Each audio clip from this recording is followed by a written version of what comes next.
Qu'est-ce qu'on est AB, bien? On est bien synchro. Béret, Kichimizondine et je te Sheila dis, moi, Martinez. AB, à tout moment, je peux dégainer. La chapka, je peux dégainer. Le Je pense que chapeau de Popeye, je pense qu'aujourd'hui on va rester sur le le thème du hipster. Béret. J'ai même assorti le bonnet, regarde. C'est carré. Bon, on va rester sur le thème du Béret parce que moi je suis pas prêt comme toi au niveau couvre-chef. Malheureusement. Malheureusement. Comment il va, Mika? Ça va et toi? Ça va super. On a raté un petit Attends, épisode. Ouais. déjà, moi, je vais faire le porte-parole de toutes les personnes qui nous suivent. Je m'exprime sincèrement et je suis désolé, mais AB, pour la préparation de son combat, il est trop fatigué et il n'arrive pas à assumer l'engagement dans lequel il s'est tenu. Et donc, Je, désolé pour la semaine dernière, je, on n'a ouais, pas pu faire d'épisode. je vais pas nier, mais c'est toi qui m'a mis un faux bon, comme tu as dit dans le message.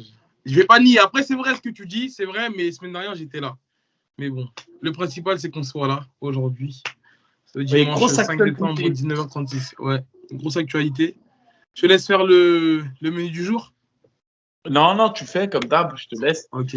Si tu veux, Bah, moi, je l'ai en tête. On peut commencer tout de suite par Kevin Lee. ouais, c'est ça, c'est ça, c'est ça. Kevin Lee viré de l'UFC. Je sais pas Kevin si Lee tu viré de sais. l'UFC. Ce qui est malheureux, c'est ce qu'il a dit qu'il l'a reçu par mail. Je ne sais pas si c'est vrai, mais en gros, que ça a été annoncé par mail. C'est même pas un appel du matchmaker Shin Shelby ou de son manager. Après, au vu de ses derniers résultats, je pense que c'est un peu compréhensible quand même. Tu vois, 1-4 sur ses derniers combats. Aussi, il a été suspendu. Je crois qu'il devait revenir en 2022 pour une substance, je ne sais laquelle. Et c'est malheureux parce que je trouve que c'est un gâchis. Tu vois, c'est un gâchis. Je le voyais vraiment. Je sais pas. Après, il a que 29 ans. Et j'ai vraiment l'espoir de le revoir, comme on dit, à la force de l'âge, peut-être faire un retour. Tu vois. Ouais.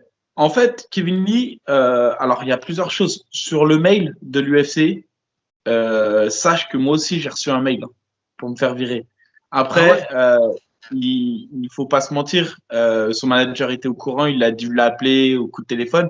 Maintenant, je veux bien croire que l'UFC ne l'ait jamais contacté et lui a annoncé par mail.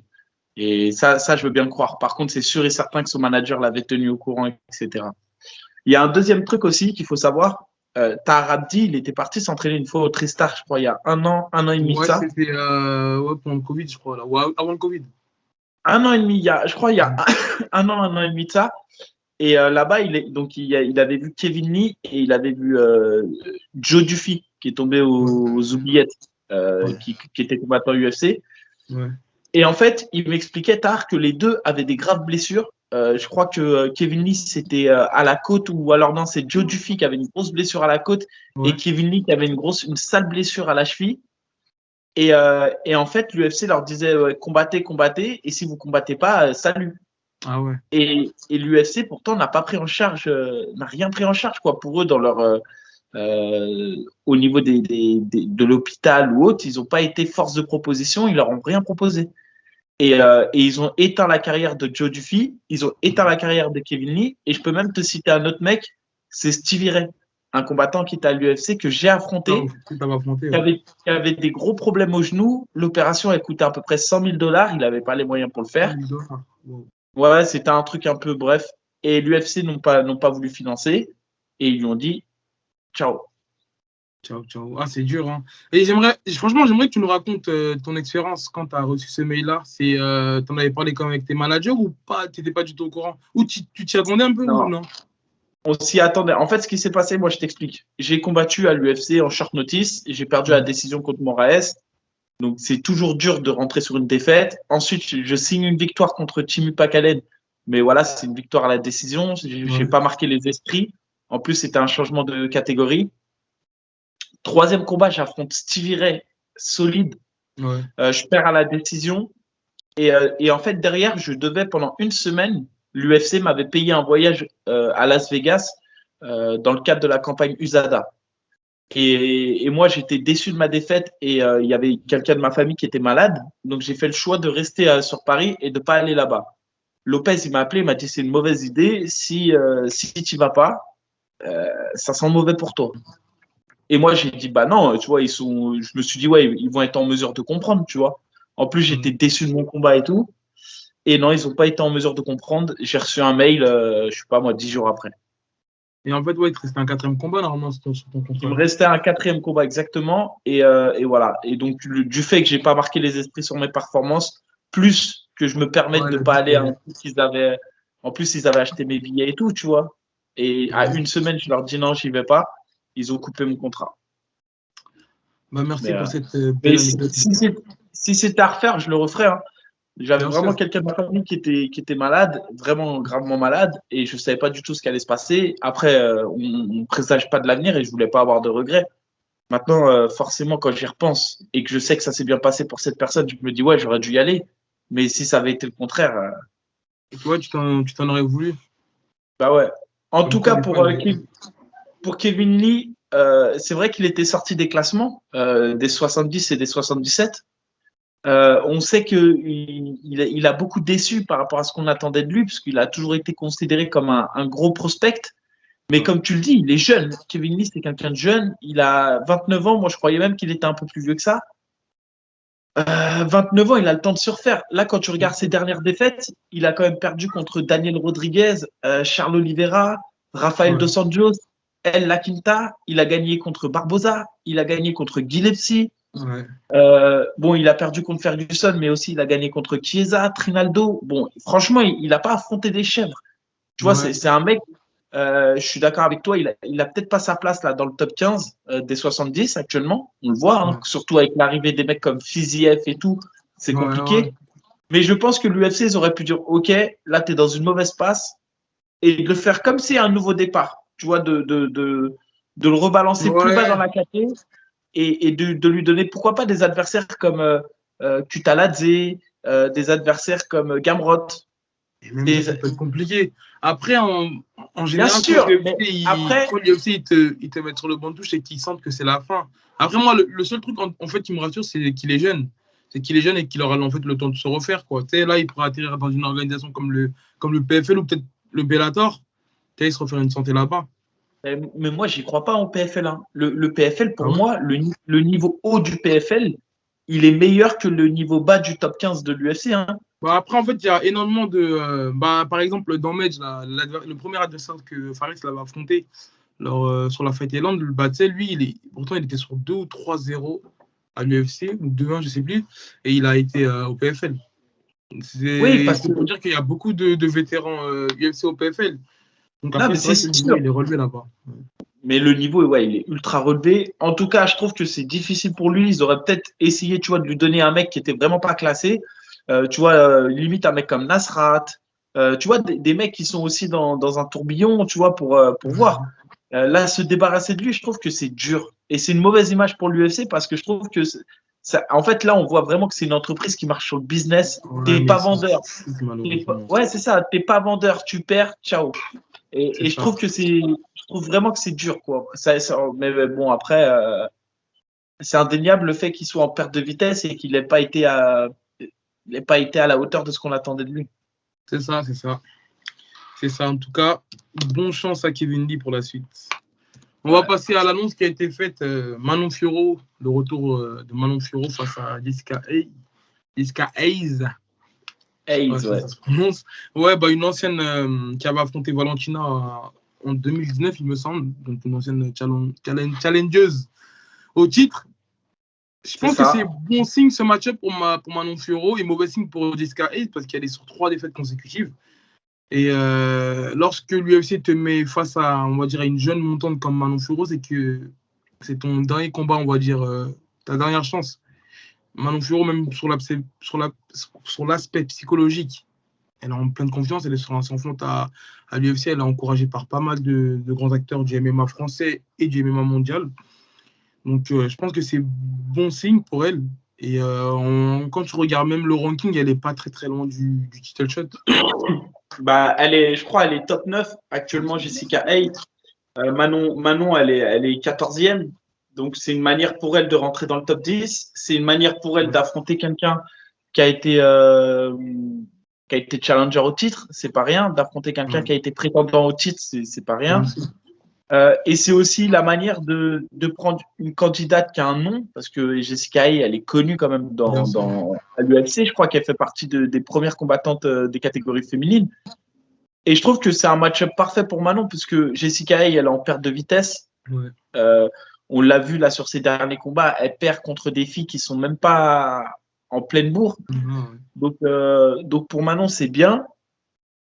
Après, attention, méfiance quand même, parce que c'est une fille d'expérience. Hein. Elle a à peu près je crois, presque 25 ou 30 combats. Donc, c'est une fille qui est solide, qui a un gros palmarès. Donc, méfiance. Mais je pense que Manon, en fait, sur ce combat, elle a tout pour briller, quoi. Ouais, c'est ça. Et juste une question, ce serait qui le main event de cette UFC? Parce que c'est pour le 5 mars. Pas du tout. C'est au mois de mars, alors c'est encore dans longtemps. Je n'ai pas du tout regardé. C'est un UFC Fight Night. En tout cas, ce qui est sûr, c'est que c'est un UFC Fight Night. Et je sais que sur la carte, j'avais vu, il y a Bryce Mitchell contre Barboza. Oui, ce combat aussi est très intéressant. Et aussi, il y a Fares, je crois, qui a été reprogrammé, mais je ne suis pas du tout sûr. Je crois qu'ils sont pour cet événement-là, contre Terence McKinney. Je sais pas, parce que alors, apparemment, je sais pas, et à un moment donné, il parlait dans les interviews, Fares, et je trouve que ça aurait eu du sens, ce combat, c'était d'affronter Paddy Pimblett à l'UFC. Ouais, c'est ça, c'est ce que j'ai vu, je crois, sur MMA Fighting, là, il a eu une interview là-dessus, mais en fait, ça a été reprogrammé pour le 5 mars. Ok, contre le même adversaire, du coup, ouais. Et on a loupé un événement, du coup, on n'a pas pu débriefer. On est passé à côté d'une fille qui est dans la même qualité que Manon Furo. Elle s'appelle Tayla Santos, une brésilienne. Ouais. Et franchement, alors attends, il faut que je regarde parce que je sais plus. C'était sur l'événement il y a 2 semaines. C'était le Fight Night du 20 novembre. Ah, si, t'en avais parlé. Ok, et elle avait affronté Joanne Wood. Ouais, si, t'as raison, j'en avais parlé. Si, ouais. Et cette fille, justement, en fait, je trouve que c'est bien que pour l'instant, les deux, elles montent. Et je pense qu'elles n'ont pas du tout intérêt à se croiser avant le titre. Ouais. Parce que pour l'instant, pour moi, dans la KT, c'est les deux choses à gage. Ouais. Et Tayla Santos, elle a quand même montré un putain de niveau. Et donc, j'invite tout le monde à la suivre. Grosse combattante et peut-être futur adversaire un jour de Manon. Et ça sera un gros combat en perspective.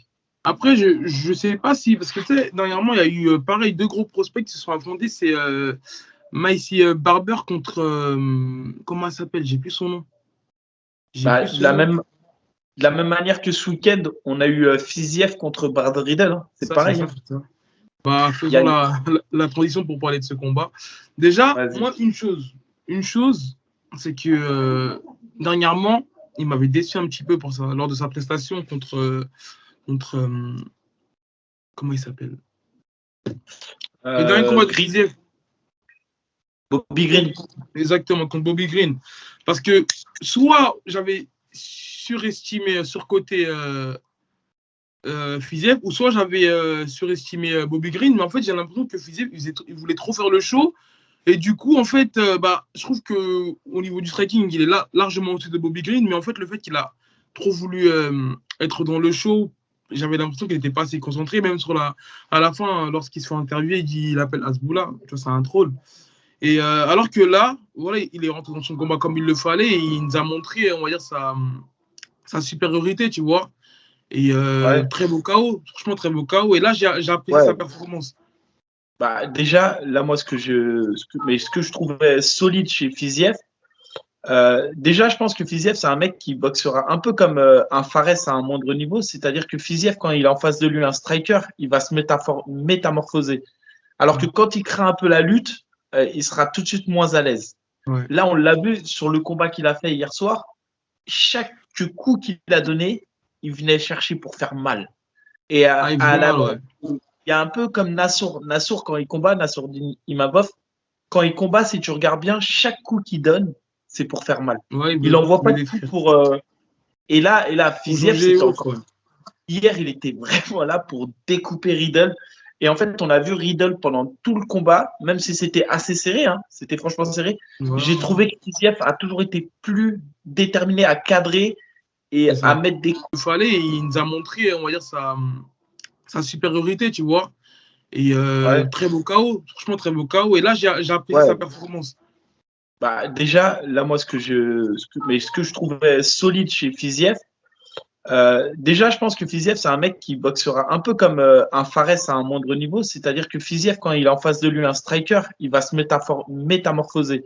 Alors que quand il craint un peu la lutte, il sera tout de suite moins à l'aise.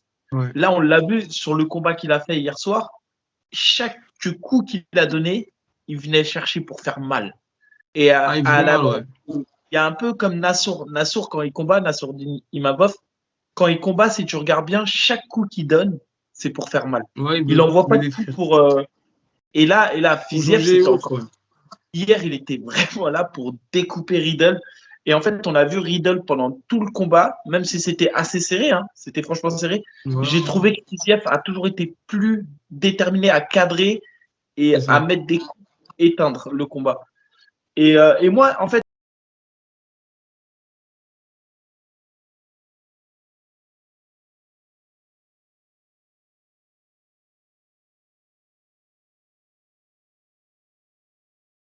au pied-point de ouf. Mais Mm. je trouve que vraiment Fiziev, c'est au niveau du pied-point, hein, je parle, c'est un tueur à gage. C'est un tueur à gage. Après, là, on a vu qu'il s'est fait amener au sol, même s'il s'est relevé rapidement. Ouais. J'aimerais bien le voir contre des gros lutteurs parce que je Bah, pense que. ouais, bah c'est ça, c'est ça. Bah, en plus, dans le classement, il est juste derrière Arman Tsarukyan. On sait que c'est un très très gros lutteur et franchement, c'est un combat que j'aimerais voir. En plus, dans un interview, il avait dit qu'il aimait pas en gros les lutteurs. Je crois qu'il dénigrait Rabi ou un autre que c'était ennuyeux, tu vois, en gros que les Ouais, lutteurs ils étaient tout simplement ennuyeux et en fait face à un mec comme Arman Tsarukyan qui est justement, je crois, 13e du classement et lui il est 14e à peu près. Bon, après, avec les mises à jour qu'il y aura demain, je pense que ça va changer. Et je pense que c'est un combat qui aura du sens.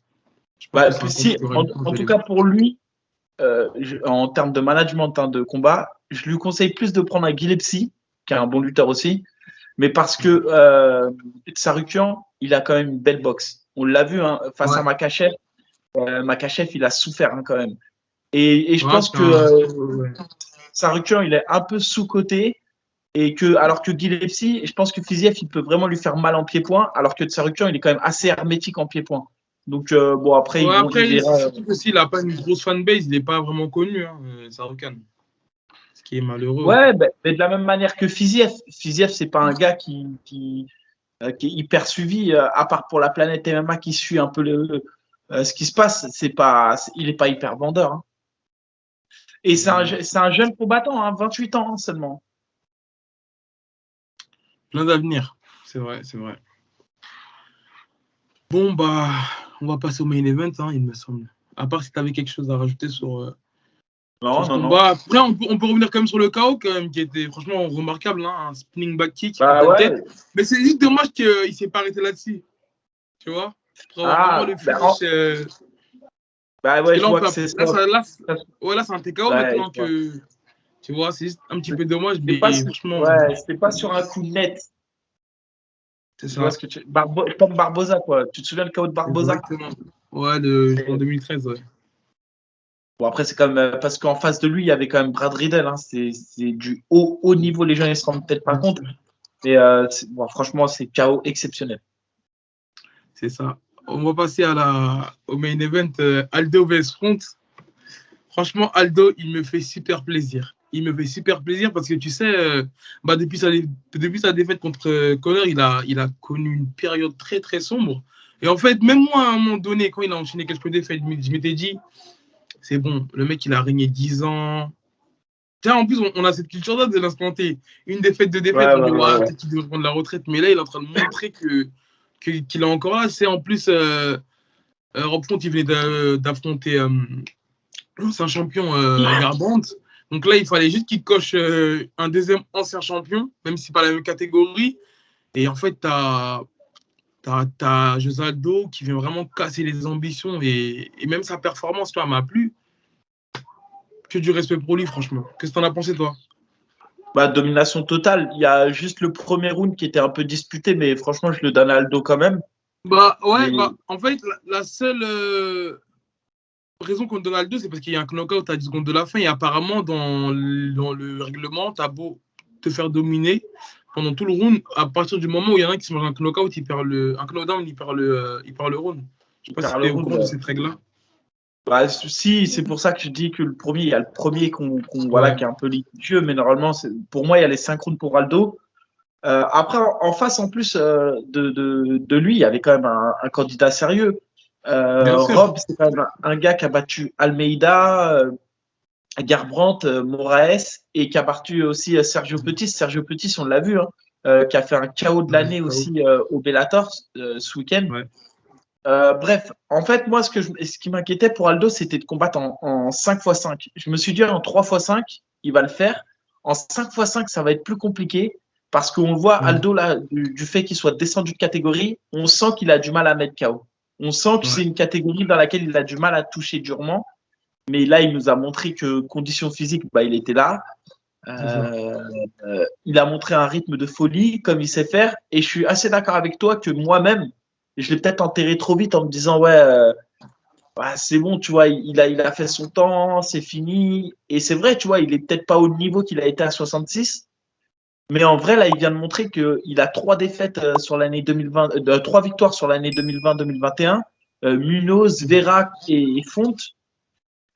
Clairement, il s'inscrit comme un prétendant au titre, même si je pense que Sandhagen ou Petroyan sont un peu au-dessus aujourd'hui, mais il y a la place. Tu vois, par Bah exemple, ouais, si on c'est mettait ça. Ouais. Aldo vs Sterling, je pense que Aldo pourrait battre Sterling. Bien sûr. Et non, honnêtement, je ne doute pas. Mais après, là, malheureusement, c'est qu'il va devoir faire encore un combat, je pense. Parce que là, si je ne dis pas n'importe quoi, il y a Sterling et Petrovic qui doivent s'affronter. Donc, il y a Sandhagen qui vient de perdre. Donc, logiquement, là, il n'y a que Bah, il Dillashaw. y a Dillashaw qui Ouais. est blessé. Donc, la logique voudrait que ça soit José Aldo contre Sandhagen voilà, pour qu'il y ait de l'activité et qu'on fasse, en face de ce combat-là, il y ait, comment dirais-je, Ouais, qui prenne le Petrovic, vainqueur de Sandhagen. Petroyan contre Sterling. Maintenant, après, je sais pas, Dillashaw, il est absent combien de temps, Ouais, c'est ça. mais ça peut avoir aussi du sens de faire José Aldo et TJ Dillashaw pour ensuite voir qui va aller chercher la ceinture. Ouais, c'est ça. Bah, c'est ce qui me paraissait le plus logique qu'il affronte Dillashaw et qu'il prenne ensuite, bah, en fait, ouais, pour la place de contenders numéro un. En tout cas, franchement, ça me fait plaisir. Ça me fait plaisir de le voir briller à nouveau. Et en plus, surtout Ouais, qu'il a, voilà, on connaît son histoire. En plus, il a toujours été fidèle à son entraîneur hein, depuis des années. Tu sais, à chaque fois qu'il le reporte sur son épaule, tu as l'impression de revoir les images lorsqu'il était ouais, champion, tu vois. et puis c'est quand même un grand champion, c'est un énorme champion. La défaite contre Connor, elle l'a brisé, on l'a vu. C'est quelqu'un Ça. qui a fait l'un des gars qui a fait le plus de défenses de titre.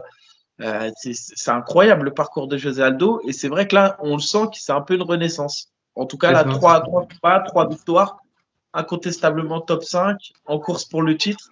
Ça serait une belle histoire, en tout cas, pour lui de pouvoir aller au moins disputer la ceinture. C'est ça, c'est ça. Le sujet suivant, il me semble que c'était Ali Attends, Abdelaziz. après, ouais, je sais, mais après, sur la carte là, je sais pas si tu as vu, il y a Chris Curtis qui a recombattu. C'est C'est un gars celui qui avait affronté Philos. exactement. Il a affronté Phil Oz en short notice, il avait battu Phil Ouais. Oz. Euh, et là, il a battu Brendan Allen, pareil, KO, Ah ouais. je pense que c'est au deuxième ou au premier round. 2 combats à l'UFC comment dirais-je, en moins d'un mois, D'un deux mois, ouais, bah c'est victoires. ça, ça fait un mois. Et pour donner un peu une idée, Phil Oz, c'est celui qui avait battu Nassourdine C'est en ça. lutte. Donc c'est quelqu'un qui est solide, hein, on l'a vu. C'est un Donc gros 84, Chris Curtis. Hein. bah, le pire, c'est qu'avant, il combattait à 77 hein, Ah au ouais. PFL. Ouais, Et il avait suivi plusieurs défaites là-bas, en plus. exactement. Ben, en fait, c'était à 77, il a suivi plusieurs défaites. Et bon, bah, apparemment, en tout cas, ça lui réussit plutôt bien, là, l'UFC. Deux Ouais. victoires en un mois face à des adversaires solides. Donc, lui aussi, je le vois bien arriver dans le top 15 des 84 kilos et comme Assez un futur rapidement. gros, ouais, un gros contender, quoi, à suivre en tout cas. Et on peut aussi noter la performance de Clay Guida, qui, je crois, il a presque 40 ans maintenant, a encore gagné hier Ouais. à la décision. Ouais. C'est pas, pour être honnête, j'ai rattrapé juste les deux combats. vu qu'on a les débriefs là-dessus, mais Kelly Guida, on peut pas le présenter. Hein. C'est l'un des plus anciens, je crois, actuellement à l'UFC. Ouais, bah, c'est ça, je crois qu'il a 39 ans pour être, exact dans les chiffres. Mais c'est surtout il va finir par battre les records qui ont été établis par Jim Miller ou par Cerrone, exactement, parce que il est toujours là. Et puis surtout, on voit que c'est un gamekeeper qui marche. Il doit être. C'est sûr qu'il ira jamais chercher la ceinture, faut pas se mentir. Mais il est là, il est présent, il est garant du top 15. Ça marche plutôt bien pour lui. Donc pour l'instant, l'UFC continue à le signer. C'est ça, c'est ça. Passons à Ali Abdelaziz, le manager qui roule sur l'or, qui a plusieurs tops chez les lightweight, d'ailleurs dans d'autres catégories aussi. Mais sauf que là, je ne vais pas dire que c'est compliqué pour lui de gérer, parce qu'en vrai de vrai, c'est que bénéfique, surtout financièrement. Mais il y avait une discussion en fait entre qui allait être le prochain contender, enfin le prochain challenger au titre. Bah, là, ça a été annoncé que ça allait être Gaethje qui allait prendre le vainqueur de Poirier-Oliveira et que Dariush et Islam, c'est ce que tu avais, c'est un peu le schéma que tu avais, c'est le schéma même que tu avais décrit. Moi, personnellement, voir en fait Gaethje après une victoire, tu vois, il a gagné qu'une seule victoire depuis sa défaite contre Khabib. Je pensais, logiquement, j'aurais préféré le voir contre, à la rigueur, contre Islam. Tu vois, j'aurais préféré voir Gaethje Islam, tu vois, pour la place de contenders numéro 1, mais finalement, bon, comme on dit, il n'y a pas vraiment de logique à l'UFC, mais je trouve pas que c'est. Je suis un petit peu dur si je dis que c'est pas mérité pour Gaethje. Mais tu sais, je trouve que voilà, après un combat pour le titre raté, vaut mieux. Enfin, en général, les autres, dans les autres combattants, ils allient 2 ou 3 victoires, tu vois, pour aller chercher le titre, tu vois. Donc c'est pour ça que je me disais que peut-être que ça allait être Islam contre Gaethje à la rigueur, et là ils auront pu voir qui aurait été le prochain challenger, tu vois. En fait, il y a 3 points pour moi. Le premier point, c'est déjà que le champion qui les a battus, il est parti. C'est-à-dire que Khabib, qui a battu Gaethje, il est parti. Donc à partir de là, pour moi, toutes les cartes sont redistribuées et on va dire que la course, tu vois, ça aurait eu moins de sens effectivement de mettre tout de suite un Gaethje Khabib 2, mais là, c'est différent. Le deuxième chose qui est important, c'est en fait, c'est une négociation entre Dana White et le manager. Parce que le manager, là, sur les 5 noms, Oliveira, Poirier, qui sont indépendants parce qu'ils ne sont pas managés par Abdelaziz, ça, c'est un combat qui est planifié. Mais derrière, que ce soit les 3 contenders, Dariush, Makhachev ou Gaethje, ils sont tous managés par Ali Abdelaziz. Ça veut dire qu'en fait, c'est lui qui a organisé ce tournoi. Il a dit, OK, on a Dariush, parce que Dariush, même s'il n'est pas très connu, pas très populaire et tout, il est sur une série de victoires. Je crois que c'est la plus longue série de victoires chez les 70. Donc, il lui doit quelque chose. On a Makhachev. Makhachev, on le voit aujourd'hui, le questionnement qu'on a sur lui, c'est est-ce qu'il sait faire ce qu'il sait faire avec des vrais grappleurs. Donc, tu vois, c'était pour moi un combat qui avait du sens, notamment dans le fait que et Makhachev et Dariush n'ont affronté quasiment personne du top 5. Ouais. Et ensuite, l'autre chose, c'est que Gaethje, on peut dire ce qu'on veut, mais il avait fait déjà une guerre contre Poirier. Et là, la guerre qu'il a fait contre Chandler fait que, incontestablement, moi, si je suis promoteur, au sens du spectacle, au sens du spectacle, mais je veux que Gaethje combatte. À chaque fois que Gaethje combat, tu es pratiquement sûr qu'il y a une performance de la soirée qui tombe. C'est vrai, on peut pas lui retirer ça.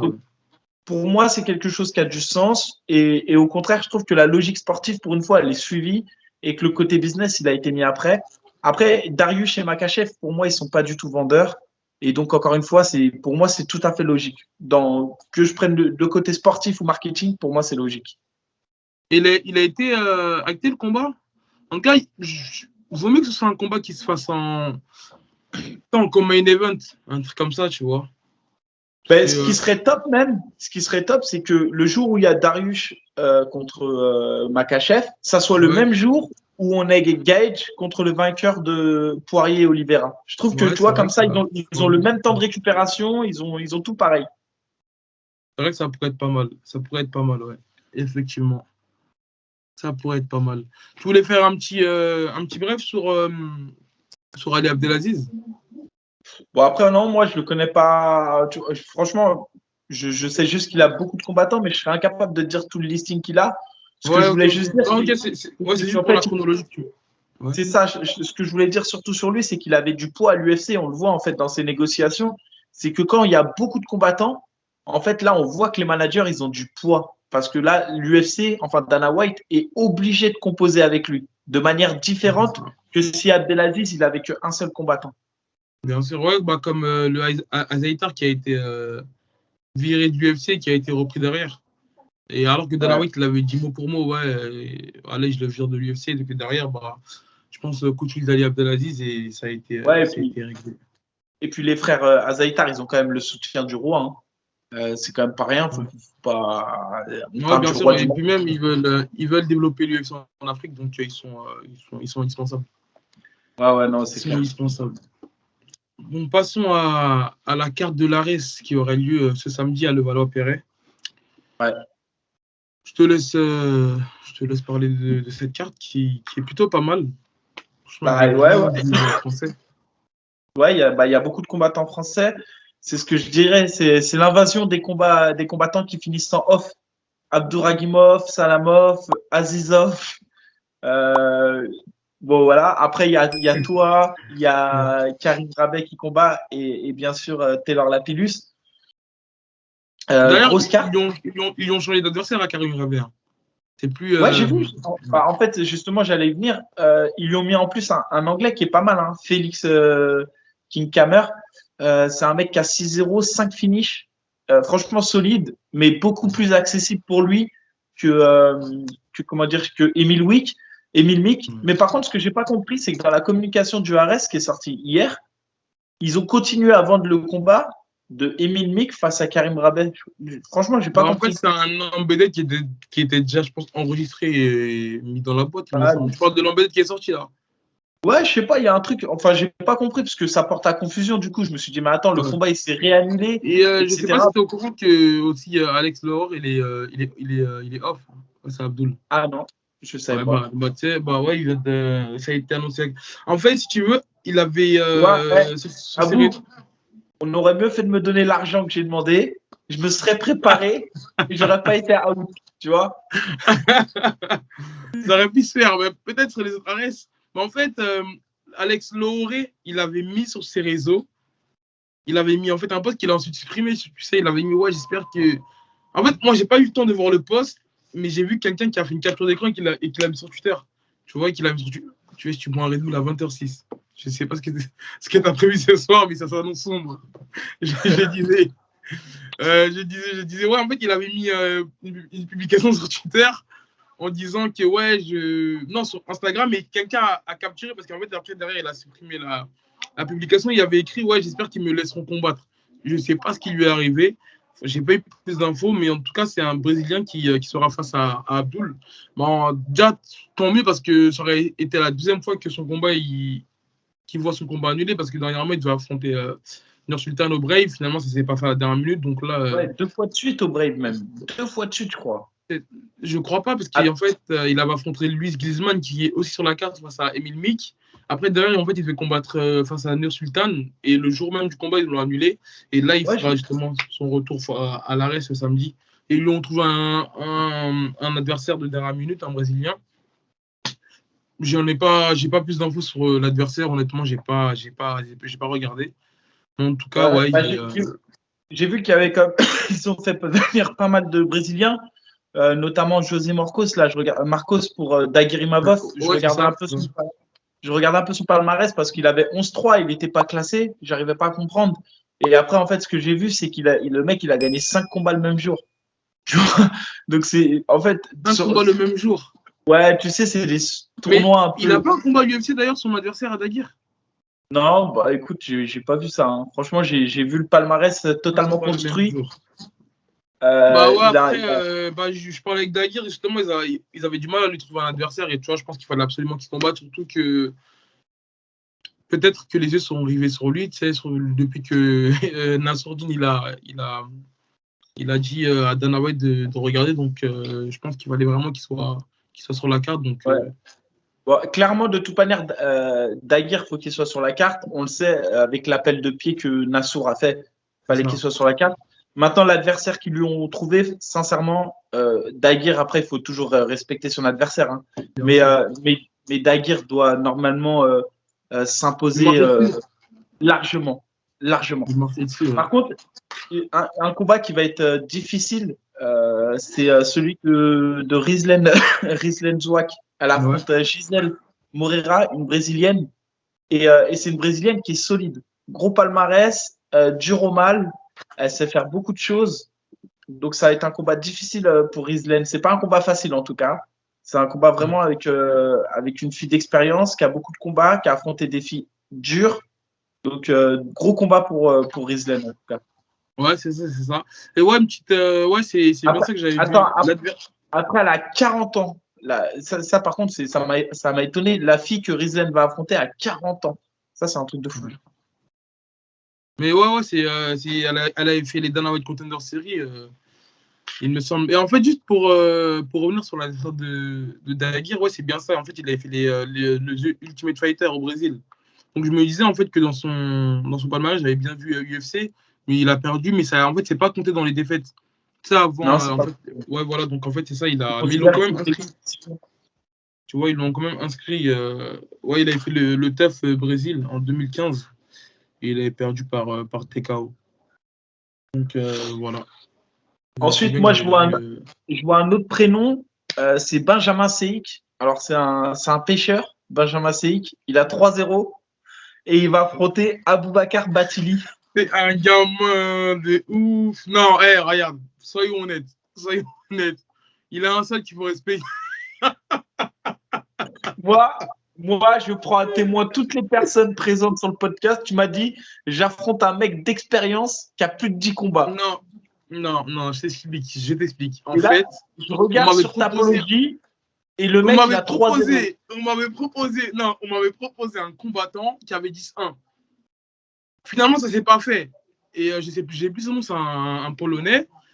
Non, c'est pas un pêcheur. Je te jure que tu regardes, il a un sol très dangereux. Il a fait des. Je sais, j'ai vu.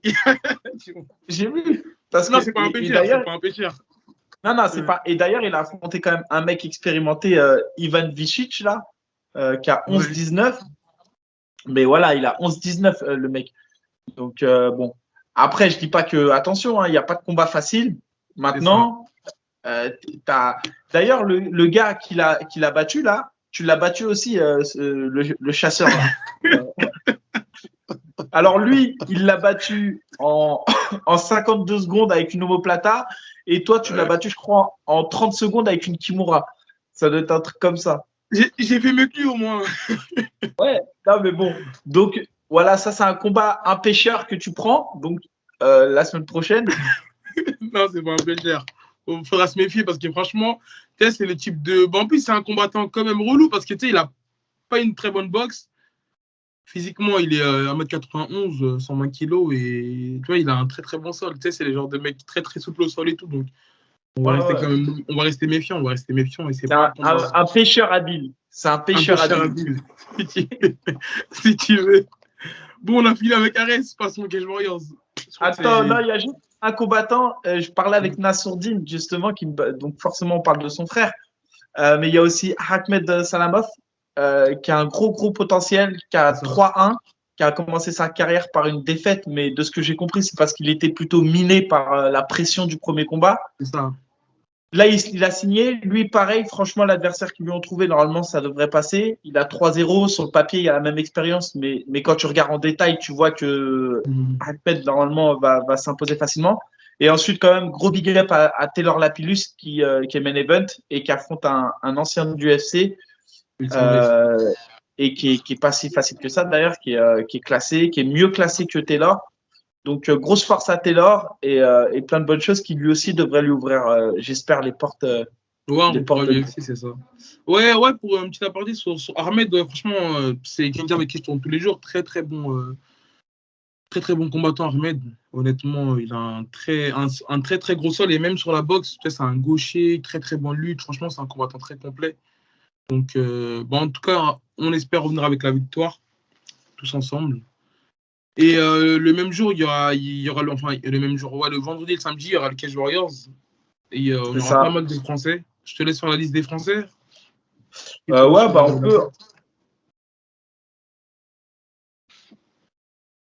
Voilà, tu as dû ouvrir une autre page et tu as disparu. Non, désolé, c'est le téléphone, il a téléphoné. Ouais, il y a 8 Français, on a 8 Français sur comment dirais-je, sur les cartes du Cage Warrior 130 et 131, et on a 2 ceintures. Donc on va commencer par les ceintures. Ça, c'est le samedi soir, donc c'est le même soir que le Ares, il me semble, parce que c'est samedi soir le Ares. Non, en fait, oui, mais le vendredi, le 10, il y a une ceinture, Eddie Ben Lagdar.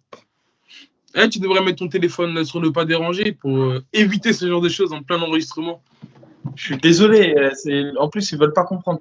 Ouais, comment dirais-je, donc c'est le même soir et donc tu as raison, il y aura un Cage Warrior le vendredi, mais on va commencer par celui du samedi parce que c'est là où on a les 2 ceintures. Mais non, donc il y a une ceinture aussi le vendredi. Ouais, mais non, les 2 Français ils font la ceinture le samedi. Il y a pas de ceinture le vendredi soir. Il n'y a pas de ceinture disputée par les Français le vendredi soir. Mais si, Mehdi Ben Lagdar, il fait la ceinture vendredi. Bah non, moi j'ai sur le Cage Warrior 131 pour moi. Mehdi Ben Lagdar, je t'assure qu'il fait la ceinture vendredi.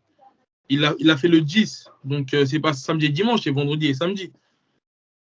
Écoute, moi j'ai sur les pages du Cage Warrior. Ouais, là, je suis sur son Instagram et sur la publication qu'il a mis sur la fiche de combat, il y a marqué Friday 10 décembre. C'est ça, donc c'est bien le 10. À part s'il y a une mise à jour, mais j'étais à peine avec lui hier, donc non, c'est pour le vendredi qui aura la première ceinture. À part s'il y a le vendredi 12, non, t'as raison. T'as raison. Et du coup, c'est le Cage Warrior combien? 132?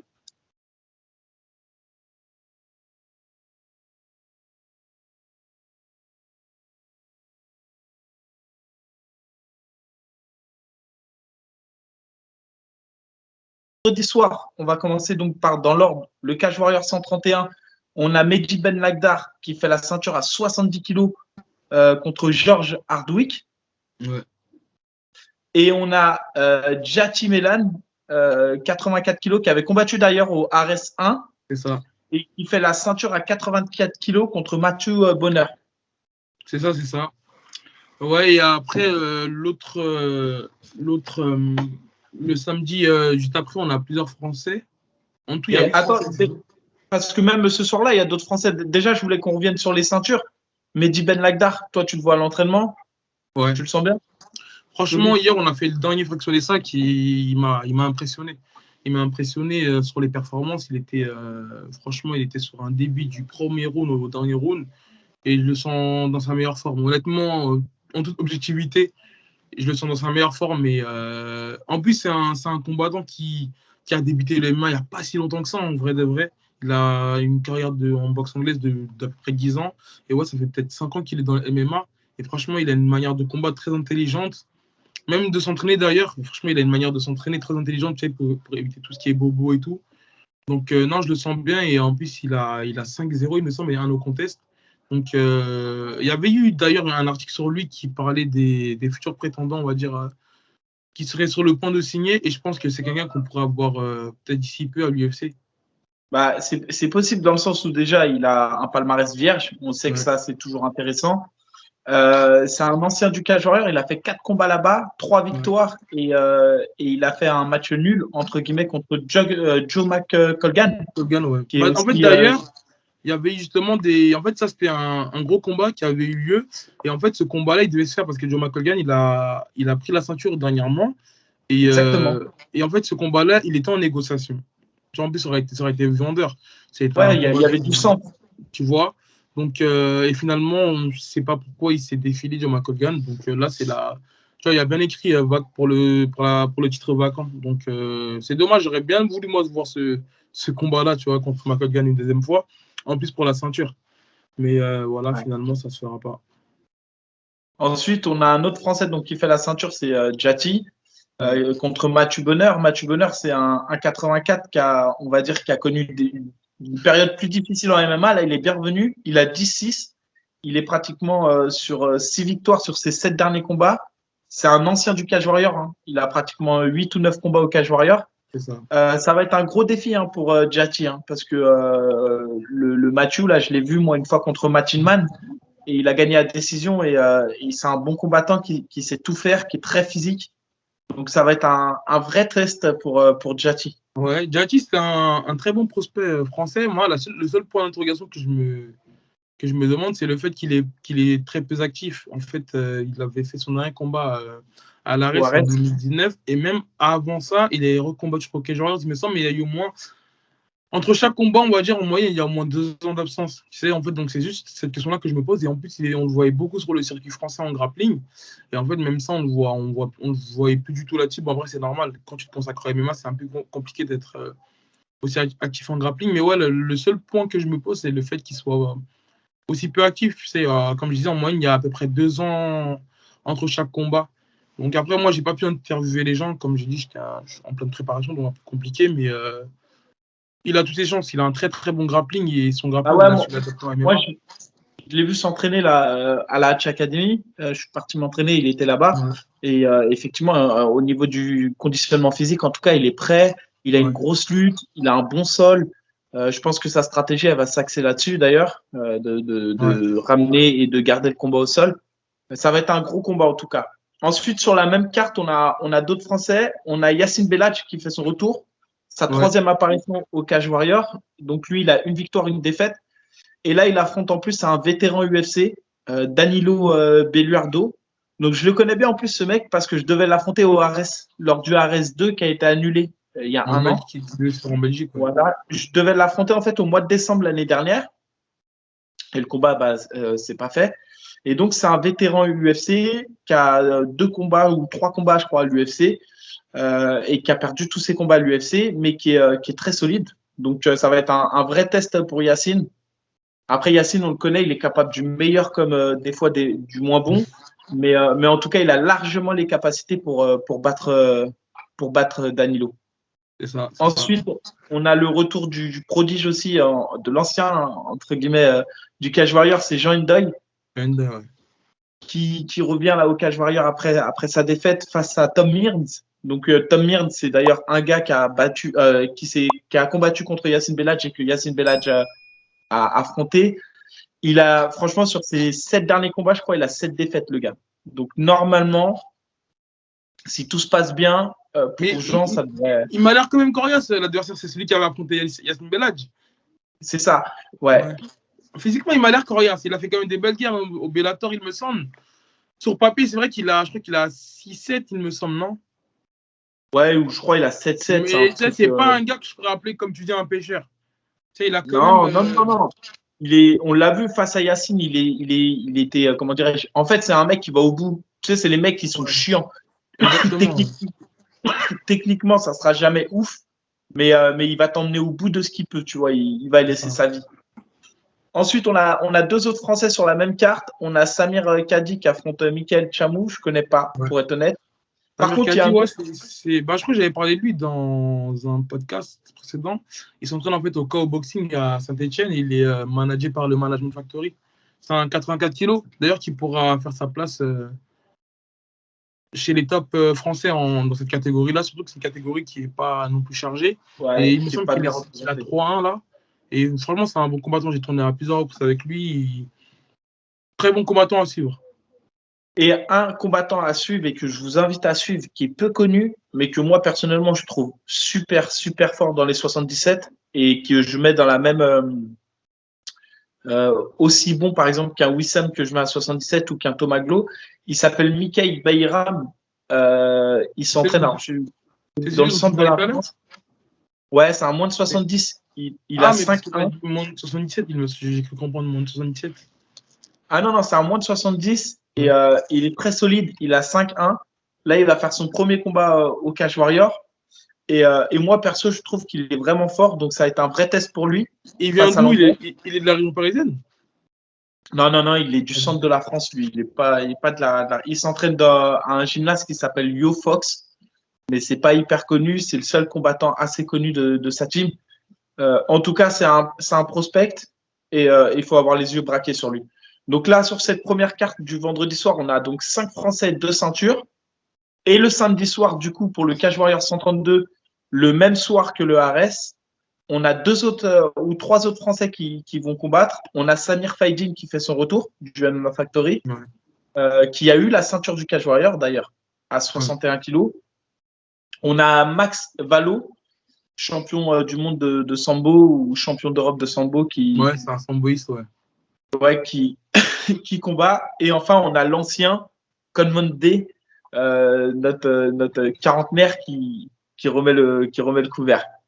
C'est ça. Donc, pas mal de Français est sorti. Comme je disais, franchement, je pense que les MMA français ne s'est jamais aussi bien tenu. Parce que là, chaque week-end, on a dans les plus petites orgas comme dans les plus grosses orgas, on a à chaque fois, on a des Français que ce soit à l'UFC, là, au Cage Warriors et tout, qui s'expriment chaque week-end. Donc, c'est pas mal. Franchement, c'est pas mal. Voilà, c'est incroyable. Sur 2 événements, enfin, ce que je veux dire, c'est que le Cage Warrior qui organise 2 cartes, on a 8 Français, 2 ceintures pour les Français. On a le l'EARS. La semaine prochaine, on a le 100% Fight, où il y a encore une multitude de Français qui vont combattre. Et on a le KSW, où il y a Saladin Parnasse qui va faire la ceinture. C'est extraordinaire. Franchement, grosse actualité pour les Français. C'est ça. On voulait faire la preview d'Oliveira Poirier. Ce que je te propose, c'est qu'on la fasse avec une 3e personne cette semaine et qu'on détaille bien la carte. Ce serait peut-être pas mal, non? Ouais, vas-y, on fait ça. C'est bon. Ce serait peut-être pas mal. Donc on est là, on est de retour et on a fait l'épisode. Et juste là, comme ça, à froid, entre Oliveira Poirier. Le cœur, il dit Poirier parce que Poirier, ceux qui ont écouté mes anciens podcasts, Poirier, franchement, c'est un gars que j'apprécie vraiment. Mais on va un petit peu en parler. Tu sais, vu qu'on connaît la carrière d'Oliveira, là, c'est vraiment, comme on dit, il a une carrière en dents de scie. Mais le problème, c'est que là, il doit vraiment la savourer, sa place de champion. Que j'ai l'impression que Poirier, il est champion avant l'heure. Tu sais, on parle de lui comme le champion actuel et du fait qu'on parle de lui comme le champion actuel, au vu des noms qu'il a combattus, tu sais. Donc, on sous-estime un petit peu Oliveira à ce moment-là. Comme si en fait le combat il était gagné d'avance pour Poirier, sauf que non, c'est pas gagné d'avance. Même si Poirier il a accroché des plus grands noms à son palmarès, ça personne ne peut le nier. Mais comme je disais, Oliveira, au vu de sa carrière qu'il a eu en dents de scie, il a connu des défaites, des victoires, des défaites, des victoires. Là, il doit vraiment savourer sa place de champion et ça va être peut-être plus difficile que prévu d'aller lui prendre la ceinture. Donc, mais en tout cas, moi, le cœur dit Poirier. Après, moi, je dis le cœur. Le cœur est la raison pour Poirier, parce que vraiment, Poirier, pour moi, il a affronté sur le papier en palmarès beaucoup plus de grosses têtes que Oliveira. Maintenant, Oliveira est extrêmement dangereux et c'est un combat qui va être spectaculaire. C'est ça. Donc voilà, mais on y reviendra plus en détail, il n'y a pas de problème. On va essayer de bien s'organiser et de faire un podcast à 3. On invitera une 3e personne et on fera nos pronostics. On analysera quelques combats de la carte, je pense. Donc voilà. C'est tout pour aujourd'hui. Il y a un embed qui sortira aussi sur la chaîne d'ici demain. Donc j'ai un petit peu filmé la dernière préparation, les dernières semaines de préparation. Ton régime et tout. Le régime. Non, j'ai pas filmé le régime. J'ai juste fait quelques petites phases de sparring et tout, mes préparations physiques. Et donc voilà, ça fera un autre sorte de contenu. Je te laisse le mot de la fin si tu as quelque chose à rajouter. Non, il y a juste un média où on fait des vidéos où j'interviewe des combattants. Ouais. C'est sur La Frappe. Allez-y, regardez. Là, j'ai eu Nassourdine Imavov. Et mercredi, vous allez voir, on a Ramzan Jambiev. La semaine prochaine, on a un invité aussi de qualité qui va venir. Donc, toutes les semaines, je vais interviewer des combattants français. Et voilà, je vous invite à aller regarder la vidéo. Toujours pareil, comme pour AB. Abonnez-vous, c'est archi important sur la chaîne. Et abonnez-vous aussi à La Frappe. Voilà. Et c'est toi qui fais ce média à La Frappe? Oui, c'est moi. Moi, je suis entre guillemets le gars qui interviewe. Mais non, ça s'inscrit dans un projet plus gros. En fait, c'est propulsé par le 100% MMA. Et c'est qui derrière? Genre, en fait, on aimerait bien un petit peu en savoir plus. Je sais pas c'est qui derrière, c'est le 100% MMA. as bien été appelé, contacté par certaines personnes, ou tu veux pas le dire. Parce que tu avais dit 100 mètres de mots. Après, si tu veux pas dire, je te laisse tranquille. Non, c'est propulsé par le 100% MMA. Et dans le 100% MMA, il y a plusieurs, personnes. J'arrête de taquiner, c'est bon. Là, ça me dérange pas, attention. Hein. je rigole. Non, c'est bon, je te taquine. Et c'est confidentiel, les amis, désolé. Comment t'as réussi à récupérer une place pour moi pour le RS? J'aurai des places, mais j'ai parlé avec Sarfratis. En fait, je crois qu'ils vont nous les donner le jour de la pesée ou le jour du combat. Mika est une poste. Mika ne veut pas débourser les sous, malgré les grosses primes qu'il a pris dans les pays de l'Est. Là, j'ai pas pris de grosses primes, commence pas à dire des bêtises. Je te tiendrai au courant et j'aurais bien voulu me faire gagner des places, mais j'ai pas pu m'organiser. On va me prendre pour un gros menteur. Je parle d'un jeu concours que je dois organiser depuis des mois. Mais promis, on fera ça bien. Tu gardes les cadeaux pour toi, c'est sûr qu'il a la petite frère. Mais c'est les shorts de combat. D'ailleurs, ils sont là, il y a ta tenue. C'est même pas ma taille, donc regardez. Tout est là. Le short de Mickaël, avec lequel il a combattu le pêcheur à l'octagone. C'est pas un pêcheur. Son un combat. Et puis, comment tu peux dire que j'ai affronté un pêcheur? Le mec, il a 18-7. Arrête, c'est un mec de la musculation. Toi-même, tu l'as dit que c'est un pêcheur et c'est pour ça que tu n'as pas communiqué là-dessus. Regarde, Gabor, Tapologie, 18 victoires, 17 finishes. T'as déjà vu ça, toi? La machine. Et d'ailleurs, ils t'ont contacté l'octagone. Ce serait bien que tu en parles un petit peu. Non, pour l'instant, on n'est pas tombé d'accord. Toujours pareil. Et attends, sans chambrer, tu sais, là, il y aura plusieurs annonces. Enfin, Lopez, il a officialisé les prochaines cartes du RS. Il y en aura une au mois de février, au mois de mars, au mois d'avril. Et en fait, si tu veux, tout est programmé jusqu'à fin 2022. On pourra te voir sur une des cartes. Franchement, bien sûr, après, ça dépend de qui on tombe d'accord. D'ailleurs, j'ai cru comprendre que sur le RS3, on allait avoir la présence de Mustapha Aïda. Mustapha comment? Aïda. Ouais, c'est ça. De Oumar Sy et de Abou Tunkara. Alors, c'est une exclue. Normalement, si je me trompe pas, normalement, ils vont apparaître sur la carte du RS3. Tu as déclaré les exclus. J'ai des exclus, j'ai envie d'en parler, mais... tu peux pas? Je sais pas si je peux, mais bon, j'en suis pas encore là. Mais ok, merci pour ces informations. Ouais, derrière. Et tu crois qu'ils vont vraiment réussir à organiser 9 événements dans l'année prochaine? Bah oui, pourquoi pas. Si le MAGP a réussi à en organiser 3 ou 4. Non, ils en ont organisé 3 dans l'année. Oui, bien sûr. Entre 3 et 9, entre 3 et 9, il y a une grosse différence. Surtout que, on va dire, le roster, il n'est pas construit encore. Ouais, après, ce qui est bien, c'est qu'on sait que l'ARES, malgré qu'ils ont fait qu'une seule organisation, là, ils vont arriver en France, mais on parle déjà d'elle comme l'organisation numéro 1 française. Après, on sait qu'il y a des gros investisseurs derrière, des actionnaires comme Cyril Gann, Franck Gastombi. Et en fait, c'est ça qui crédibilise aussi l'organisation. Elle est passée sur l'UFC Fight Pass. Il y a Nassoudine qui a fait son dernier combat avant l'UFC, qui était à l'ARES. Il y a aussi un autre poids lourd qui avait signé, je crois, il me semble, de l'ARES à l'UFC. Donc, tu vois, vraiment, en fait, elle s'inscrit comme l'antichambre UFC. Donc, je pense que c'est ça, c'est tout. On sait qu'il y a Fernand Lopez et Benjamin Safrati, des gros acteurs du MMA français. Donc, voilà. Et quand on sait le CV de ces personnes-là, on peut leur faire confiance et se dire que c'est une organisation qui s'inscrit comme... Bien sûr. Après, c'est parce qu'il parlait de 9 événements. Moi, ça me paraît compliqué. Et de 22 en 2022, d'organiser près de 20 événements en 2022. Et ça, après, c'est parce que je me rends compte de la logistique. Hein. Mais je me dis, c'est quasiment impossible. Ou alors, après, il faudrait je crois que c'est des formats qui vont se faire le jeudi soir. Comme Abdel, le jeudi soir aussi? En tout cas, le 3 février, ça tombe un jeudi. Le 3 février. Pour celui qui aura juste après le 11 décembre, c'est un 3 février, ça tombe un jeudi. Après, je crois que celui d'après en mars, c'est un jeudi aussi.